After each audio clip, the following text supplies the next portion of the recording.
Hi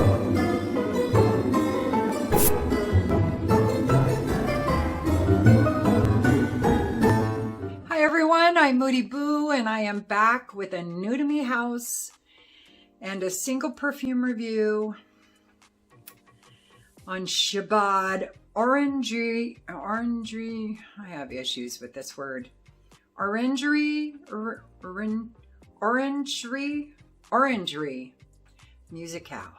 Musicale. Oh, good Lord. Do I know how to read? I do.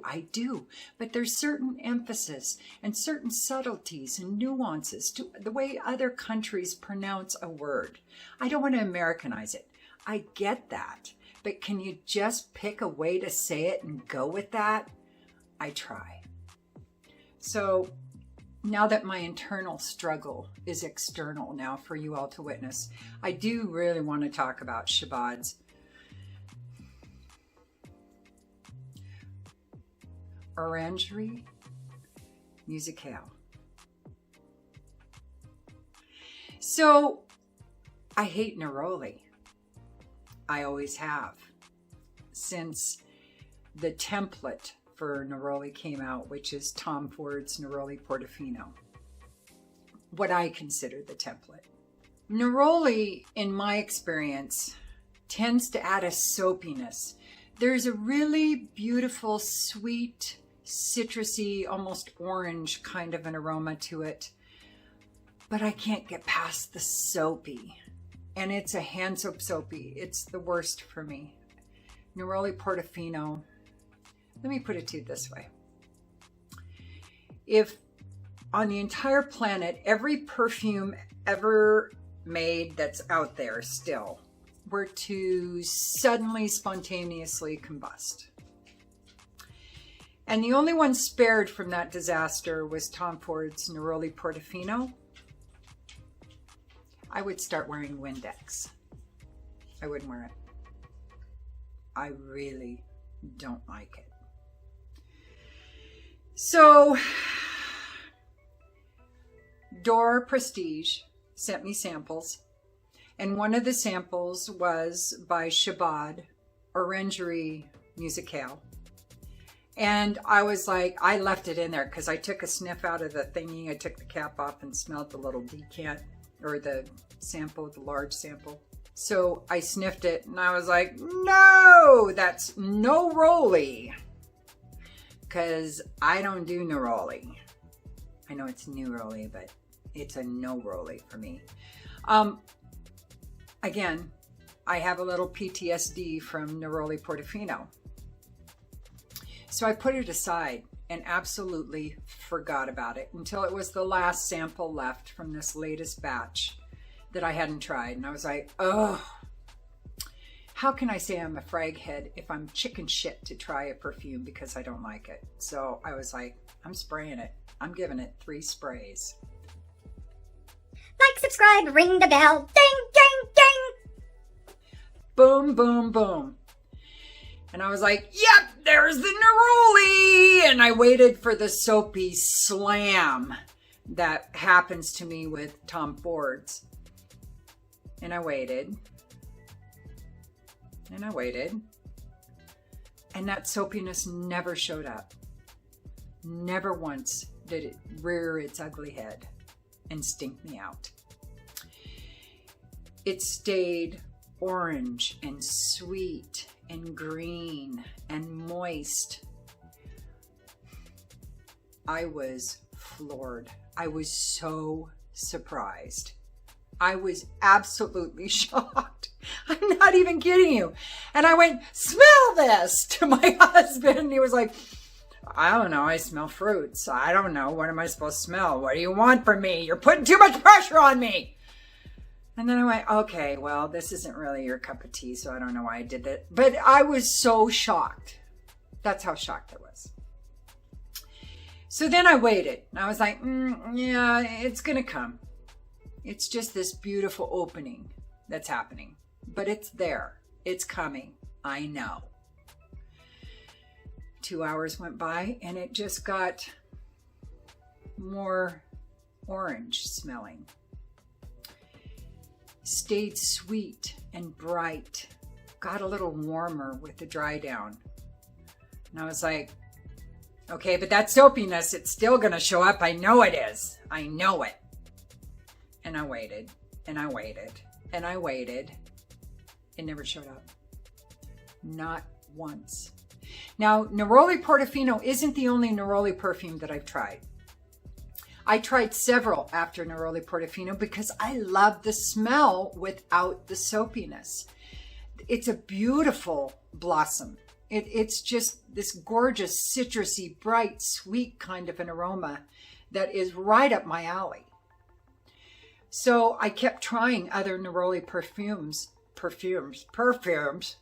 and they all, some to bigger degrees than others, none usually to the degree that Tom Ford's had, but all of them had that soapiness to it. So I swore off on neroli. I was done. Finito. Wash my hands and never look back. And then Door Prestige had to screw everything up and send me a sample of this. So when that soapiness didn't come in, I was like, oh my God, I love neroli. Who'd have thunk it? Let's keep that soapy shit out of there, and I am all in. All in. Especially for this time of year. For spring, summer, oh my God. I'm already wearing the shiznit out of it. I don't know why I'm not saying shit. I'm already wearing the shit out of it. And there's no way these videos I do are for kids, so I can speak my mind. But anyway, so let me tell you what's in it. Neroli, bergamot, orange, star anise, French orange flower, Egyptian jasmine, sugar, almond, benzoin, vanilla, and musk. Now, it does get a bit gourmandy, just a little bit, but it's like this, God, how do you explain it? It's almost like an orange creamsicle. It's kind of what I get from it. Once it dries down, just after, because the neroli is pretty intense at first. And after about 15 minutes, it's like orange creamsicle. But it's not like, or is it? I might have to do a side-by-side now that I'm thinking about it. If you took out the neroli of this, I think there'd be a big similarity between this and Kilian's Love Don't Be Shy. It just now occurred to me. I might have to do a side-by-side. But this one is brighter and greener and woodier, I think, than Love Don't Be Shy. Oh, it's so pretty. So the neroli is the dominant note. That and the orange. Through a good portion of the wearing. And it's not quite candied, but it's desserty. It's like I said, an orange creamsicle or an orange meringue or something like that. Orange marmalade or something. Then it dries down. It gets warmer. It gets much more unisex, I think, because at the very top, it just has a feel, just a tick over onto the feminine side, just a hint. But once it dries down, that's all gone. The orange blossom comes out. Now, I don't get a lot of jasmine, and I swear I get some real green notes in the dry down, not like tea, but almost like a green tree, a really like some kind of like an orange tree, a tree in an orange grove, like it's just been drenched from a spring rain. That kind of wet greenness I definitely get with this. And I'm assuming that's from the neroli. Of course, I'm going off of Fragrantica, so accuracy is crapshoot. Almonds, sugar, benzoin, vanilla, musk, that dry down, that makes it sound like it would get sweeter and more gourmand, but it doesn't. It doesn't have actually a huge trajectory. It stays that orange meringue, neroli orange meringue kind of a smell for hours. And then it warms up a little bit. And it seems like the sweetness gets a little tartar. Almost like, not tartar, but a hint of tang to it. And I think that's from the sugar. Because I've said this before, but sugar in perfume has a hint of tang to it. There's this zing that's in a sugar note. So, and you definitely get that with this. And here's the kicker. This thing lasts for me really well. 8 to 10 hours pretty easily. And it's projecting most of that time. Oh. Yes, I am going to do a side-by-side with Love, Don't Be Shy, because there are definitely some similarities between the two. But this one performs. And this one has that neroli. It's not just the orange creamsicle. It's got this brightness and this greenness to it that adds so much more depth to me than Love, Don't Be Shy, even though that's one of my favorites from Kilian. This one just has more going on than that one. Because of the composition, I would say it does lend itself more to spring, summer. But if you think I'm not going to be wearing this in the winter when I've got the cold weather blues, you're crazed. I'm absolutely putting this on my rotation in the wintertime. Because sometimes I need a fragrant pick-me-up. Because here in the PNW, you know, we're on the east side of the state. So we get 4 seasons. We get snow. And we get a lot of rain in the spring and the fall. And then it's hot as balls in the summertime. So we get all 4 seasons over here. And I will be wearing this in the wintertime when I'm feeling bluesy because it's white outside and I prefer green. I'm not a big winter person at all. So, oh my God, it's so good. And I love the bottle. I really do. It's pretty simple, but I really love it. It's got a great sprayer. It's mid-range on its price. You can get this on Door Prestige. I will put a link below to their store so you can check it out if you want to. Oh. This is going to be one of my go-tos though this summer, this spring and summer.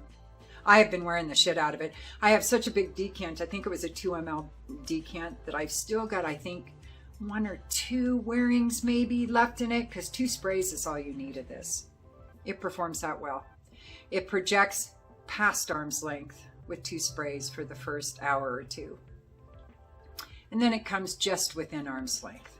And it stays there for hours. And then it kind of poofs out. It doesn't do the get closer, closer, closer skin scent and then gone. It's one of those that you smell it, and then suddenly you don't anymore. But that's after like 9-10 hours.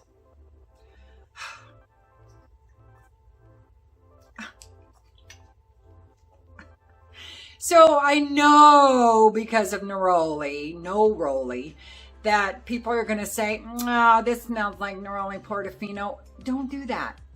Do a side-by-side. I guarantee you they do not. I don't even know on Fragrantica if people say it smells like that, but I know that just like with sweet tobacco, you know, gourmandy tobacco perfumes, Tom Ford's tobacco vanille is like a template. Pineapple, it's a Ventus, you know. So don't lump this in with neroli Portofino, especially if you're opposed to neroli Portofino. Try it. Only if you want to like neroli and orange. I mean, if you don't care about trying to, you know, get over an opposition to a note, then don't worry about it. But if you are like me, and I hate not liking a note, it makes me crazy. I like to appreciate every aspect of perfume. And so I was pleasantly surprised. Still am. Oh, man. So I think that's everything. Oh, did I? Yeah. Oh, it's not very short. All right, well, we'll wind this one down and get done here. And thank you so much for being here. I know I'm only posting two videos a week, but I don't know. That's all the motivation I can find at this time. I just, I don't know. I just feel like if I'm not doing a list, I feel like I don't get a lot of views. And my whole purpose, I want to introduce you guys to new perfume houses and new fragrances that maybe you wouldn't have tried on your own unless somebody had kind of told you about them. I not only want to get more people in the fragrance community, but I also want to expand the minds of those already here. We get very wrapped up into the very popular perfumes or, the very, discussed perfumes in Fragcom. But do we really explore? I consider myself a fragrance explorer more than a fragrance reviewer, because I don't want to ever be in a slump. I used to want to collect all of the perfumes from a house, even if I don't necessarily like them, or all of the perfumes in a line from a perfume house or whatever. I've got this OCD about sets. Well, I still have OCD about sets, but I'm working through it because now I'm trying to direct my OCD to be perfume houses I've never heard of, never sniffed, never discovered, etc. And then bring them to you. Because there's so many more houses out there than Creed and Tom Ford and blah, blah, blah, blah, blah, blah, blah. That if people aren't talking about them, they might go under, And I just find that I'm not anti-big business, but I'm really tired of big business. I really want to promote Black-owned perfume houses, Middle Eastern perfume houses, small ones especially, indie perfume houses, really a lot. Because those are the houses that you may not have heard about. They have perfumes you may not have ever sniffed. And so that's kind of why I'm here, I feel now, is to be the perfume explorer for you. I want to be your Magellan, your Captain Cook, minus the whole killing the indigenous people because you bring diseases and stuff. But just in the fact that to keep you from having to make the mistakes and have the bombs that I have. And this way, you can just click on my channel and start scrolling through and, hey, I've never heard of that perfume house before, and hit it. That is my goal. So I am your fragrant explorer, not your reviewer. Sounds kind of kitschy, doesn't it? Anyway, all right. So thank you for being here and taking this journey with me. So don't forget to like and subscribe and ring the bell and comment if you want. If you don't, it's all good. I still love you. And use your own nose. Peace!